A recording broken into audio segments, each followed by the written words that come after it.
vai ver aspectos na área de geologia e na área de geomorfologia. E também acaba levantando algumas questões, colocando algumas questões. Inclusive deixou todos com total liberdade. Se souber de alguma informação, pode falar também. Tá? Bom, o que está acontecendo aqui? Vamos sintonizar na parte geológica. Nós estamos numa região muito antiga, a era do Cambriano. Se for para a gente olhar na escala de tempo geológico, vocês lembram que a escala a gente lê ela de baixo para cima, né? Ou seja, do mais antigo para o mais atual. Então, pois bem, eu acho que vai entrar em outro lugar. nós somos um lugar reservado da PM. Então, o que acontece? Nós estamos numa região onde o processo de formação geológica, ou seja, das rochas, começou na era cambriana, muito antiga. E há muitos milhões de anos atrás, essa região, inclusive, já foi uma região muito montanhosa, assim como o Nordeste do Brasil, né? E aqui também não foi diferente. Só que o que foi acontecendo? Geologicamente, as rochas, com o passar do tempo, elas foram modificando.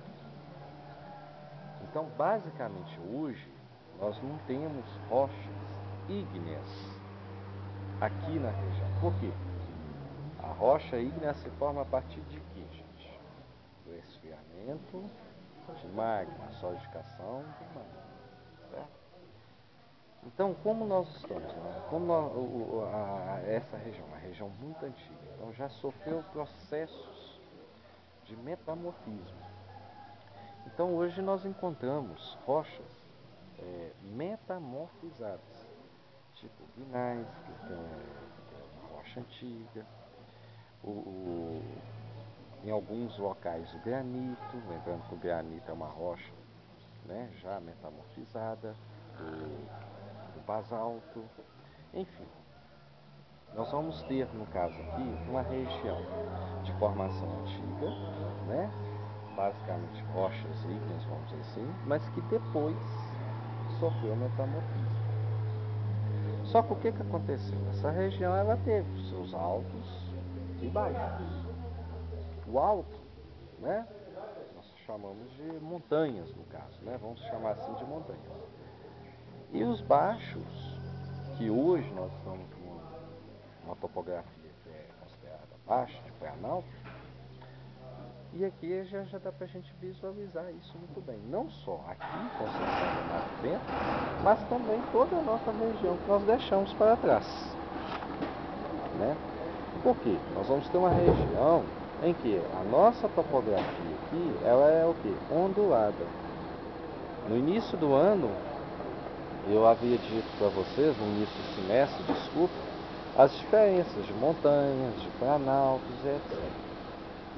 Não dá para ver essa diferença em termos somente de altitude, mas também através da visualização.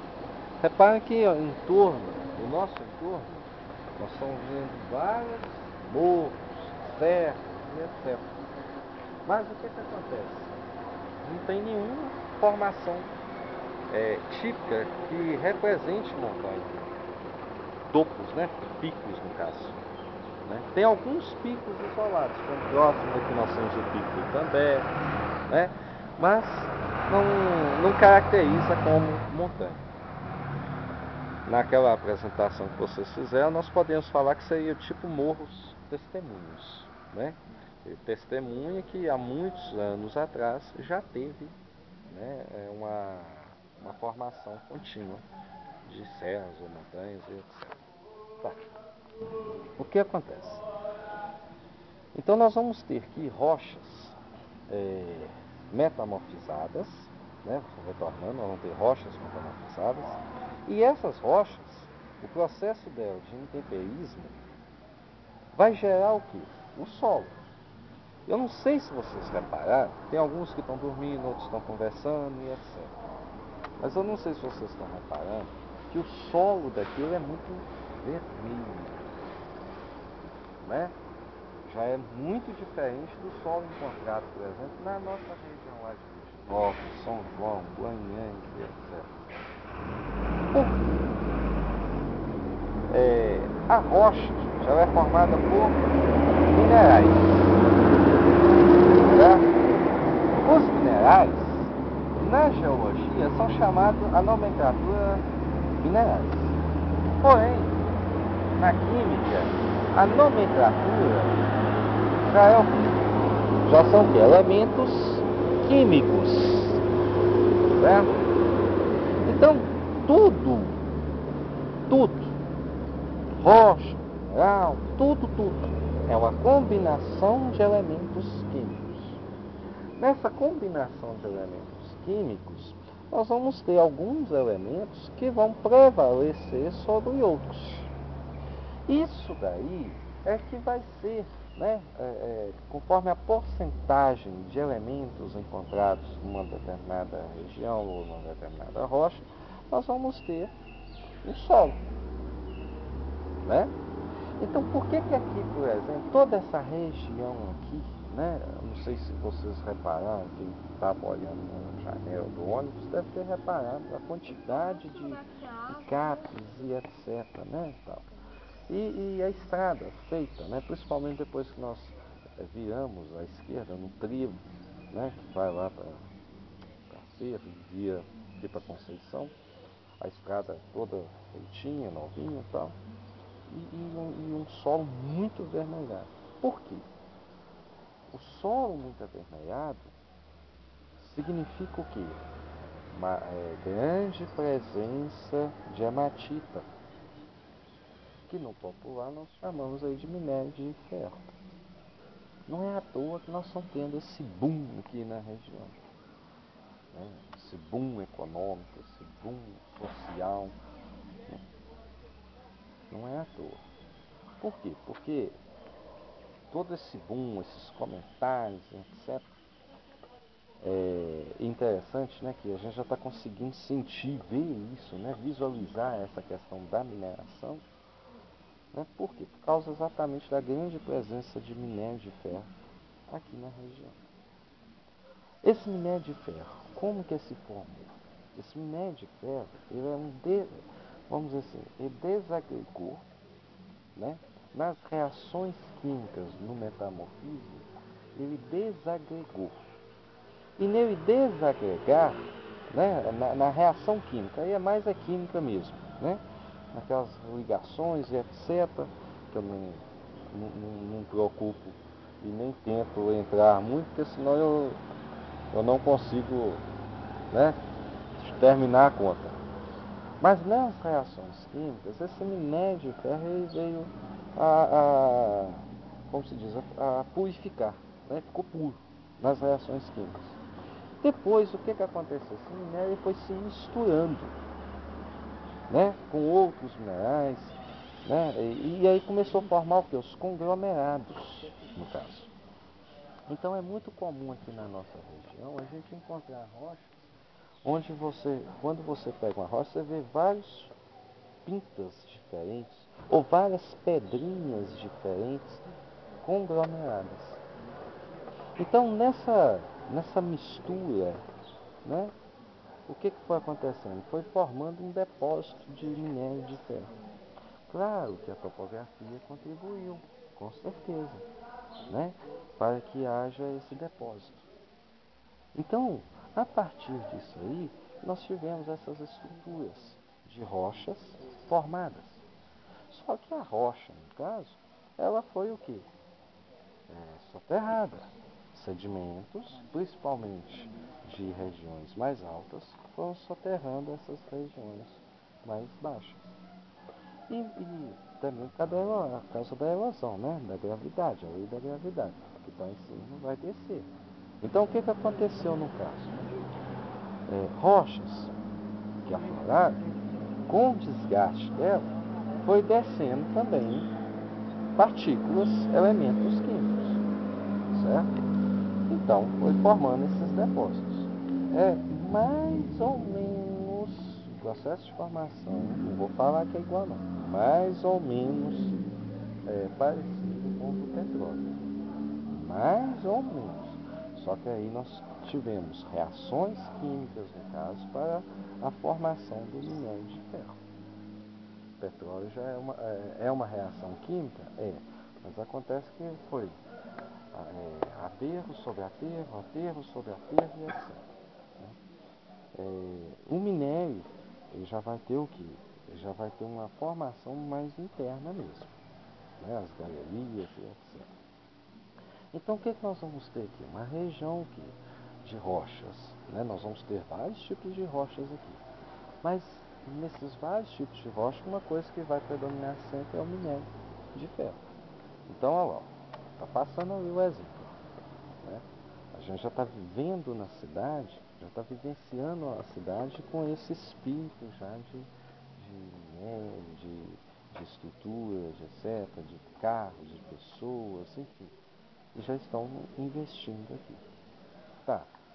Outra coisa que eu quero falar, saindo um pouco disso e voltando. O que eu vou lembrando aqui, que eu estou organizando as ideias. Qualquer coisa eu saio de um, depois passo para o outro, mas lembro de um detalhe e volto. Na parte aqui geomorfológica. O que nós temos aqui na parte de geomorfologia aqui? Na parte de geomorfologia nós temos o que? Os exemplos aqui mais claros é o que? É exatamente o afloramento rochoso, né? E nós vamos ter, a partir dessa geomorfologia, ou seja, dessa estrutura de relevo aqui, por exemplo, aqui em Conceição do Mato Dentro, todo o desenvolvimento do quê? Da cidade, né? Estava até brincando com o Geraldo. Aqui é um lugar que a gente não precisa, por exemplo, ficar fazendo buraco, mas buraco nós estávamos brincando, né? Mas qual é a lógica? A gente não precisa ficar fazendo buraco, mais buraco, para fazer uma fundação para construir a casa. É quase que nivelar mesmo. Por quê? Em alguns locais aqui a estrutura de solo é pequena, né? A espessura de solo é pequena. Então, em muitos casos, por quê? Por exemplo, na nossa região, a gente para construir, a gente não faz um buraco até chegar de preferência numa rocha, né? Costuma chegar conforme o lugar. Aqui a gente praticamente já não precisa disso, porque a nossa estrutura de solo aqui é pequena, né? Então, a partir disso aí, nós vamos ter todo o desenvolvimento social, desenvolvimento cultural, desenvolvimento econômico. Reparem que, a partir dessa estrutura geomorfológica, a partir dessa estrutura de relevo, nós vamos ter, por exemplo, a vegetação diferente, por exemplo, da nossa. Nós já não estamos vendo mais o mesmo tipo de vegetação igual nós víamos lá em Virginópolis, em Goiânia e em São João, né? Se for olhar a questão da vegetação, por que essa vegetação um pouco mais baixa, espaçada, etc.? Por causa exatamente da estrutura de solo, né? E muita presença de ferro. O ferro, no caso aí, ferro, alumínio, né? Onde tem muito ferro, onde tem muito alumínio, no solo, não é bom, né? Por quê? Porque vai gerar acidez. E isso a vegetação não vai desenvolver tanto assim. Quando desenvolve já vai ser o quê? Mais espaçada, curta, né? Ao ponto mesmo de se proteger. Tá, outro detalhe que eu quero lembrar aqui. Quando nós viramos para Conceição do Mato Dentro, em Trevo, 2 quilômetros para frente, que está, vamos dizer assim, todo o movimento da mineração. O que está acontecendo? Estão criando a estrutura ainda, né? Não está existindo ainda exploração. Eles estão criando toda uma estrutura para depois, então, começar a explorar. Alguns falam que o minério aqui da região aqui dá em torno aí de 15 anos. Alguns. Outros já falam até 50. Se a gente for olhar a questão do minério, de boa qualidade ou não, nós temos que olhar o teor da hematita, que é um dos principais elementos químicos. quanto maior esse teor encontrado no solo, na região, significa o quê? Significa mais puro. Para vocês terem uma ideia, em Itabira, sem nada, só recolher o minério, né? Só extrair. Ele dá em torno de 75% a 80%. Minério mesmo, ou seja, é matita mesmo. Aqui, nessa região aqui, segundo os estudos, não chega a 35%. Não chega. Ou seja, é um minério sujo, um minério misturado com outros elementos, com sol, enfim. Não é puro. Mas o que acontece? Hoje existe, né, com a tecnologia, existe a questão do beneficiamento deste minério. Então, com esse beneficiamento, eles conseguem elevar esse teor de 35% até mais ou menos 60%. Ou seja, Itabira está dando 75, 80% sem beneficiar. É interessante, gente, eu vou e volto, porque é o seguinte, aqui, por causa dessa questão do minério aqui, nós vamos ter, no caso aqui, todo um desenvolvimento, toda uma mudança na cidade. Hoje, na década de 90, foi muito falado de plano piloto, né? Plano projetor das cidades, crescimento das cidades. Isso foi muito discutido na década de 90. Só que o que aconteceu? Só foi discutido, não foi feito realmente. Então essas cidades que estão recebendo grandes investimentos, o que está acontecendo com essas cidades? Impactos. Né? Normalmente as pessoas pensam que vai ser só positivos. Não, tem os impactos negativos. E conforme a situação, esses impactos negativos acabam sendo piores do que os positivos, acaba não compensando. Que tipo de impacto que traz, por exemplo, uma estrutura dessa, de minério aqui na cidade? Né? Nós estávamos brincando, em Dom Joaquim, por exemplo, eles já criaram um puteiro. Por quê? Para controlar exatamente o que? A taxa de natalidade. E qual que é a tendência? De ter os filhos de mineradores. Porque como a cidade não tem uma mão de obra especializada para trabalhar, né, na estrutura e na exploração, vem mão de obra de fora. Pelo que eu fiquei sabendo, diz que tem 30 mil pessoas espalhadas na região toda. Sabe? 30 mil que vieram de outros lugares para cá para exatamente atender esse grande investimento aí. Então, primeira coisa, controle da taxa de natalidade. Porque qual que é a tendência dos homens chegar mesmo na cidade? Normalmente vem só homem mesmo, né? A maioria é homem, de 0 a 100% é 90% homem, 10% mulheres. E chegar e se envolver mesmo com as meninas, com as mulheres da cidade. Só que muitas vezes, o contrato de 6 meses, um ano, vão embora e deixa a cidade com problema. Gera um problema de saúde pública, né? Gera um problema econômico, social, né? Enfim, só causa só tragédias mesmo. Outra questão, um outro impacto, a questão estrutural. Eu comentei com vocês dentro da sala de aula que eu estava com uma dificuldade enorme de conseguir achar um hotel em Sete Lagoas. Da mesma forma aqui. Toda cidade que está tendo esse crescimento sobe. E toda cidade que tem esse desenvolvimento, né, esse crescimento, sem planejamento, nós vamos ter problemas na rede hoteleira, restaurantes. O que a mineradora aqui fez? Ela criou já as cozinhas industriais. Já tem as cozinhas montadas já. Hoje todas essas pessoas que passam aí nesses carros que vão para a área de exploração, né, que a gente está criando a estrutura, já tem restaurante montado. Por quê? Porque a cidade não dá conta de fornecer. Né? Então, a rede hoteleira, se ela não é preparada, né, vai ter um problema. Do hotel, tenta arrumar casas. O preço do aluguel vai lá em cima. A alimentação vai lá em cima. E a população mesmo da cidade acaba sofrendo esse impacto. Por quê? A tendência é que o aluguel suba, a tendência é que o preço dos alimentos suba, para aproveitar essa mão de obra vinda de fora. E a população, né, acaba também pagando por esse preço. Então, ambiental, há pouco tempo estava parado isso aqui, né? Veio o meio ambiente, limpando, deu uma barrada nesse processo todo aqui. Agora que eles conseguiram regularizar de novo e estão mexendo, mas estava parado um tempo atrás.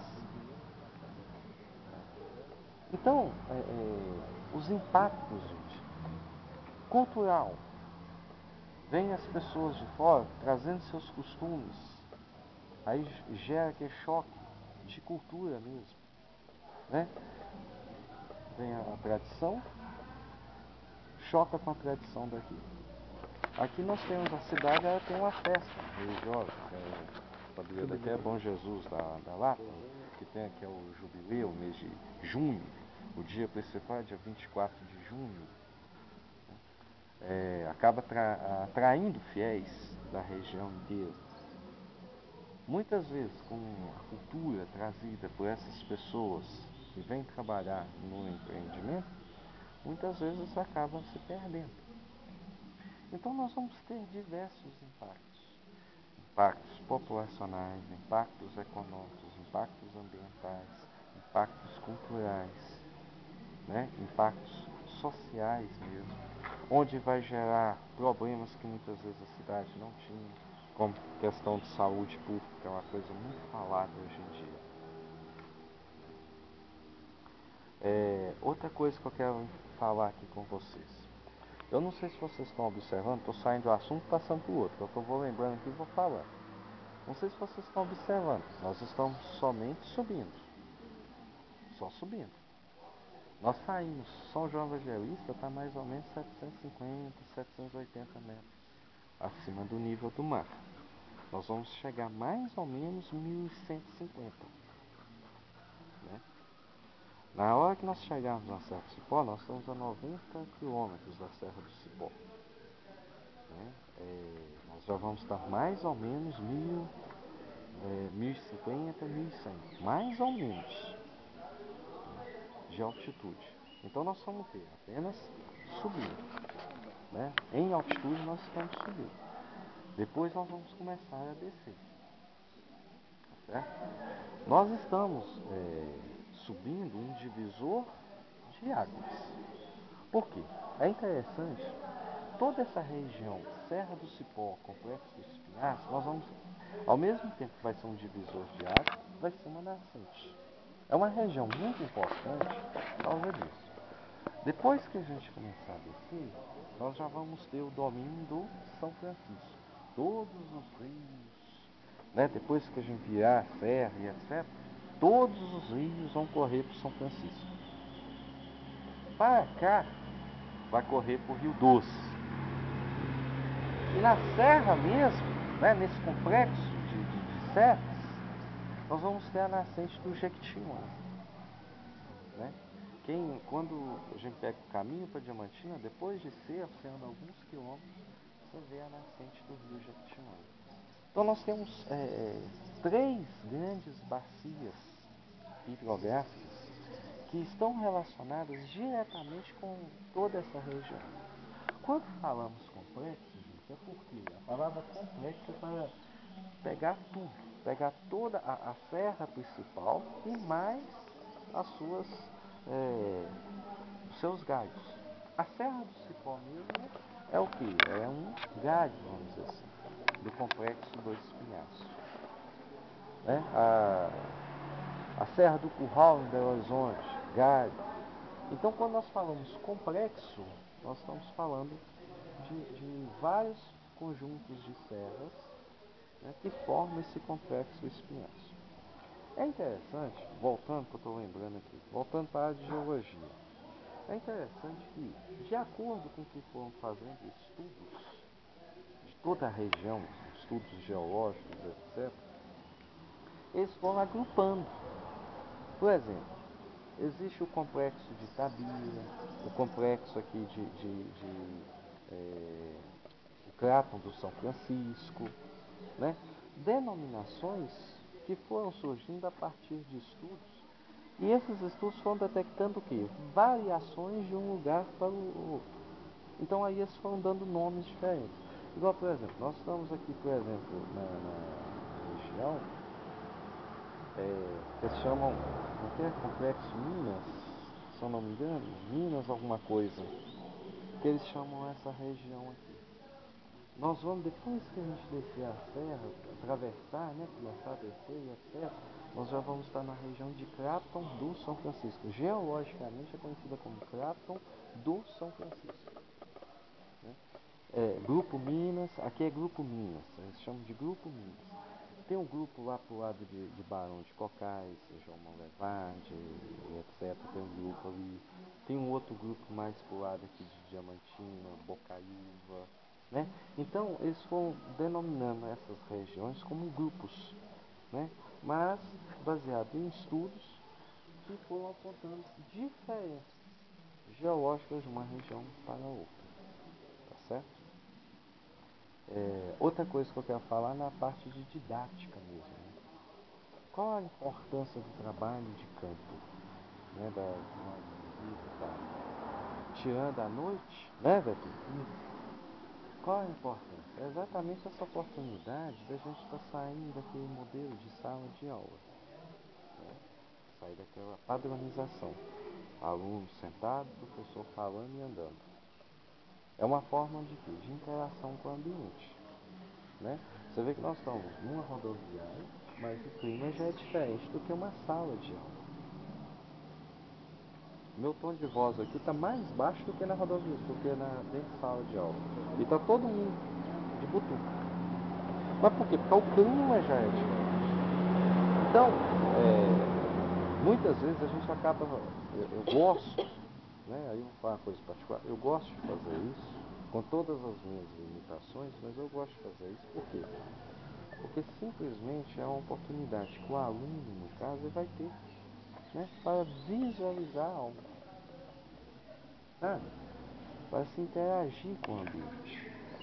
E a atenção dada é muito maior do que dentro de uma sala de aula. A ideia de um trabalho de campo, muitas vezes, serve inclusive até mesmo para adquirir confiança dos alunos. Igual, querendo ou não, vocês depositaram confiança em mim, né? Depositaram confiança. Então acaba sendo o quê? Uma forma, quando o professor consegue isso aí, ele consegue mais coisas com os alunos. Entendeu? É uma metodologia, principalmente na área de geografia, que pode, deve ser muito explorada. Pode e deve ser muito explorada. Por quê? Porque nós mexemos numa área que onde nós formos tem coisa para ver e para falar. Sabe?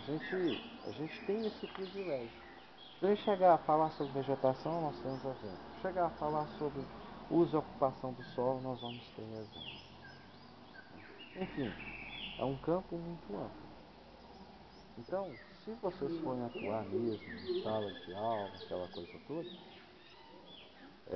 procure mexer com isso. Dá trabalho? Demais. O maior trabalho não é que eu viajar, é antes. O maior trabalho é antes. Aqui já está tranquilo, porque aqui já está tudo encaminhado. Vocês estão aqui preocupados agora, aqui. Eu já estou preocupado na próxima parada. Eu já estou preocupado no horário que nós vamos chegar lá.